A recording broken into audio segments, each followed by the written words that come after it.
मैं आपको एक कहानी सुनाना चाहता हूं। चौथी पास राजा। किस किसने सुनी है ये कहानी? इस कहानी का महात्म्य है कि इस कहानी को जितनी बार सुनोगे, जितनी बार सुनाओगे, उतनी भगवान की कृपा आपके परिवार के ऊपर बरसेगी। इस कहानी का जितना प्रचार प्रसार करोगे, उतना देश की तरक्की होगी, उतना समाज की तरक्की होगी। तो जिन लोगों ने कहानी सुनी है वो भी बड़े ध्यान से दोबारा सुनना, अच्छे से सुनना और इसका खूब प्रचार प्रसार करना। यह कहानी एक राजा की है, एक चौथी पास राजा की कहानी है, एक अहंकारी राजा की कहानी है, एक भ्रष्टाचारी राजा की कहानी है। आप लोगों ने राजा और रानी की कई कहानियां सुनी होंगी। इस कहानी में राजा तो है, रानी नहीं है।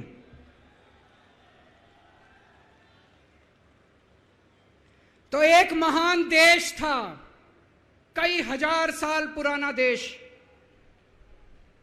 उस देश के एक गांव में एक बच्चा पैदा हुआ, बहुत गरीब घर में एक बच्चा पैदा हुआ। तो जैसे गांव के अंदर बच्चा पैदा होने पे ज्योतिषी आते हैं, ज्योतिषी आके बच्चे का भविष्य बताते हैं, ऐसे गांव का ज्योतिषी आया। उसने बच्चे की कुंडली देखी और बच्चे की मां को बोला कि माई, तेरा बेटा बड़ा होके बहुत बड़ा सम्राट बनेगा। माई को समझ नहीं आया, मैं इतनी गरीब, मेरा परिवार इतना गरीब, मेरा बेटा सम्राट कैसे बनेगा। खैर, बच्चा धीरे धीरे बड़ा होने लगा। गांव के सरकारी स्कूल में उसका एडमिशन करा दिया। उसका पढ़ने लिखने में मन नहीं लगता था।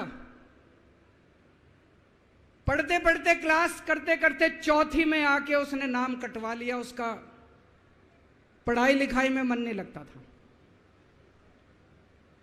बगल में, गांव के बगल में एक रेलवे स्टेशन था। घर में बहुत गरीबी थी।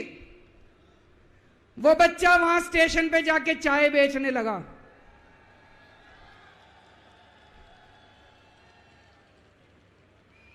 चाय बेच के अपना गुजारा करता था।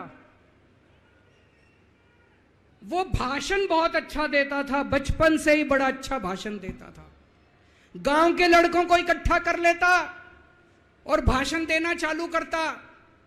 धीरे धीरे आसपास के गांव में फैल गया कि यह बच्चा भाषण बड़े अच्छे देता है। आसपास के लड़के भी इकट्ठे हो गए और जो मर्जी टॉपिक हो भाषण देना चालू कर देता था और रुकता ही नहीं था, घंटों घंटों तक भाषण देता रहता था। बच्चा बड़ा हुआ। ज्योतिषी ने कहा था बड़ा होके बच्चा उस महान देश का सम्राट बन गया। लेकिन राजा तो अनपढ़ था, उसे तो कुछ आता नहीं था। अफसर आते, उस अनपढ़ राजा से जहां मर्जी साइन करा लेते, जहां मर्जी जो मर्जी साइन करा लेते। वो राजा अनपढ़ था, उसे लगता था मैं अगर अफसरों से पूछूंगा तो मेरी कमजोरी सबके सामने प्रकट हो जाएगी।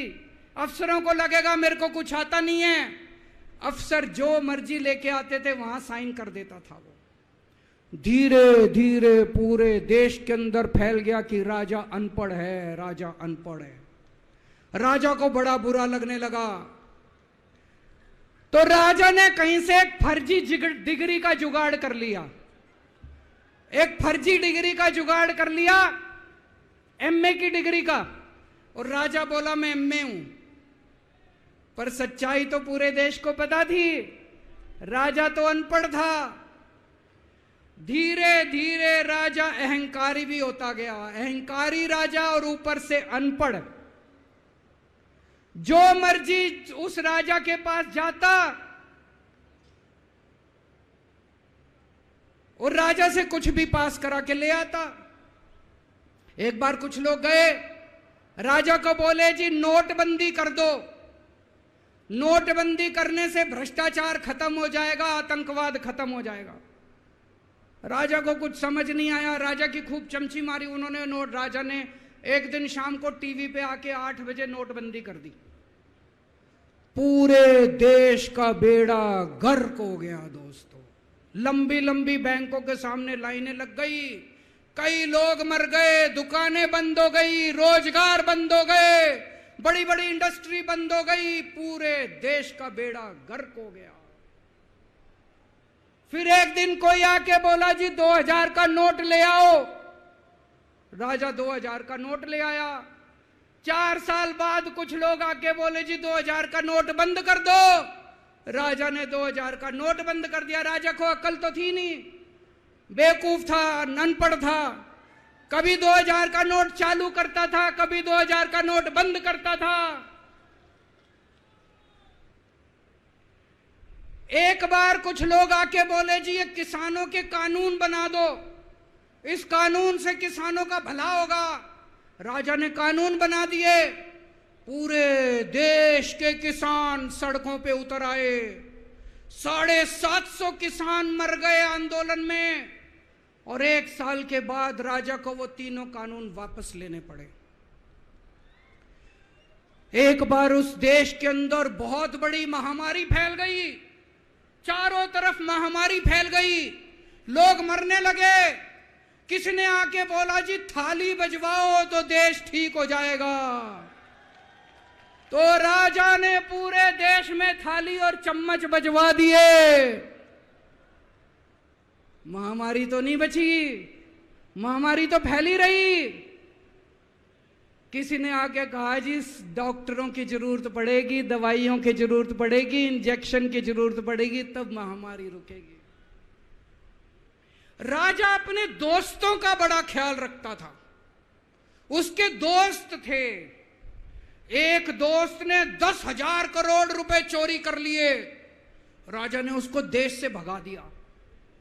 दूसरे दोस्त ने 20,000 करोड़ चोरी कर लिए। राजा ने उसको भी देश से भगा दिया। पर एक दोस्त ऐसा था जिससे राजा की ज्यादा ही दोस्ती थी। कौन था? उसको उन्होंने सारे एयरपोर्ट बेच दिए, सारे जहाज बेच दिए, सारे सी पोर्ट बेच दिए। उन्होंने आसमान बेच दिया, जमीन बेच दी राजा ने, खदाने बेच दी। उस दोस्त पे राजा मेहरबान था। राजा का एक और दोस्त था। वो दोस्त इतना गंदा था कि उसने कुछ अंतर्राष्ट्रीय खिलाड़ी महिलाओं के साथ बदतमीजी करी। लेकिन राजा ने दोस्ती नहीं छोड़ी। मजाल जो उस दोस्त के ऊपर कोई आंच आ जाए, राजा उस दोस्त के साथ खड़ा रहा, लेकिन उसने खिलाड़ियों का समझ। राजा का एक और दोस्त था। उस दोस्त ने किसानों के ऊपर गाड़ी चढ़ा दी, रौंद दिया, कुचल दिया किसानों को। राजा ने अपनी दोस्ती नहीं छोड़ी। इस बात पे तो दाद देनी पड़ेगी कि राजा दोस्तबाज था, 1 नंबर का दोस्तबाज था।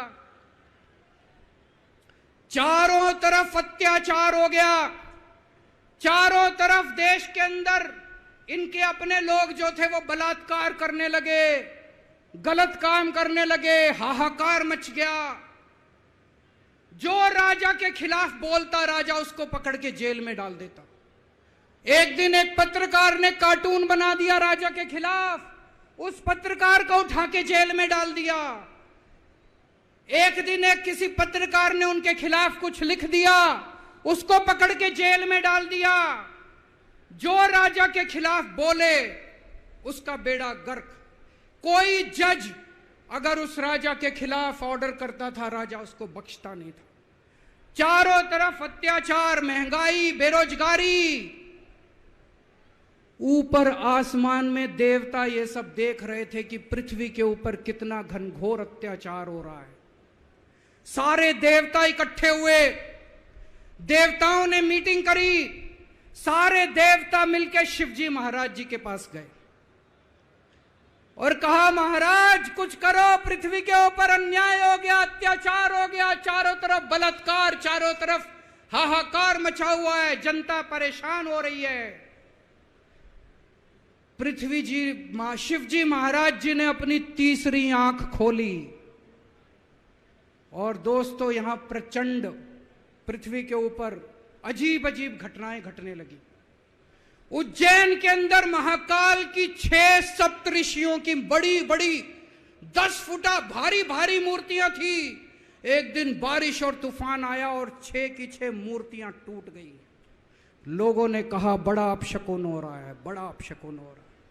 एक दिन एक ट्रेन एक्सीडेंट हो गया, 250 से ज्यादा लोगों की मौत हो गई। लोगों ने कहा बड़ा अपशकुन हो रहा है। और एक दिन घनघोर बारिश आई, तूफान आया, ऊपर से आकाशवाणी हुई,